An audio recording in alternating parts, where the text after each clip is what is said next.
আমাদের হতিয়া উচ্চ বিদ্যালয়ে মাঠে বিরাট মহিলাদের খেলা আরম্ভ হচ্ছে। এখানে উপস্থিত সকল সংঘর অঙ্গ সংঘের নেতৃবৃন্দগণ, এখানে সকল মহিলা এবং অনেক মহিলাগণ আসছে। অনেক সুন্দরভাবে আমরা খেলা দেখবো এবং আমাদের এলাকার কমিটিরা অনেক সুন্দরভাবে পরিচালনা করতে হচ্ছে। আমাদের খেলাটা দেখতে অনেক আনন্দিত হইতেছে। আমার নাম মোহাম্মদ আবুল হোসেন, আমি নাটোর থেকে আসছি খেলাদের উপলক্ষে। এবং সখীপুর মাঠে যে কটা মাঠে খেলা হচ্ছে প্রত্যেকটা মাঠে খেলা দেখছি প্রথম দর্শক। আমিরপুর মাঠে, সখীপুর সৃষ্টি স্টেডিয়াম মাঠে, তারপরে হতিয়া মাঠে আগে খেলা অংশ হয়েছি এবং নারীদের খেলা দেখার জন্য এখানে আসছি। আলহামদুলিল্লাহ ভালো লাগতেছে। আমরা এখানে ফার্স্ট আরো বিভিন্ন জায়গায় অনেক জেলায় আমরা খেলেছি আমাদের একাডেমিটা।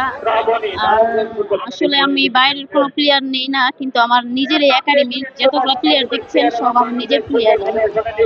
আমাদের একাডেমিটা 2004 সালে থেকে তৈরি করা। অনেক সিনিয়র প্লেয়ার ছিল, অনেক জুনিয়র প্লেয়ার ছিল, কেউ আসে কেউ যায়। এখন বর্তমানে যাদের দেখতেছেন ওরা একটু সিনিয়র আর জুনিয়ররা বসে আছে, আরো প্লেয়ার আছে, ছোট ছোট আরো প্লেয়ার আছে। আপনারা সবাই দোয়া করবেন আমার একাডেমির জন্য, যেন ওরা ভালো কিছু করতে পারে।